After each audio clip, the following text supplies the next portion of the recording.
প্রিয় ভাই ও বোন, এই হাদিসে কবরের শাস্তির বর্ণনা এসেছে যারা কোরআন শিখে কিন্তু আমল করে না, কোরআন নিজে শেখে কিন্তু অন্যকে শেখায় না, এবং যারা ফরজ নামাজ না পড়ে ঘুমিয়ে থাকে তাদের কবরে মারাত্মক শাস্তি হবে।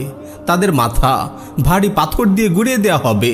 কিয়ামত পর্যন্ত এই শাস্তি চলতেই থাকবে। আর যারা মিথ্যা বলে, গুজব ছড়ায়, তাদের কবরেও শাস্তি হবে। তাদের চোয়াল, চোখ ও নাক লোহার আকড়া দিয়ে কিয়ামত পর্যন্ত চেরা হতে থাকবে। আর যারা সুদ খায় তারা রক্তের নদীতে সাঁতার কাটবে। নাউজুবিল্লাহি মিন যালিক। বেভিচার আজ বড়ই ব্যাপক হয়ে গেছে। বেভিচারকারী নারী পুরুষদের কবরে মারাত্মক আযাব দেওয়া হবে।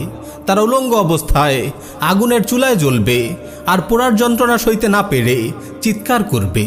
আল্লাহ রাব্বুল আলামিন আমাদের এমন সব বদ আমল থেকে হেফাজত করুন যেগুলোর কারণে কবরের ঘোর আধারে যুগের পর যুগ, শতাব্দীর পর শতাব্দী আমাদের আযাব হতে থাকবে। কিয়ামত পর্যন্ত এই আযাব চলতেই থাকবে। ইয়া আল্লাহ, ইয়া রহমান, আমাদের আপনি রহম করুন। আমাদের এসব গুনাহ ও নাফরমানি থেকে বাঁচিয়ে রাখুন। আমিন ইয়া রাব্বাল আলামিন।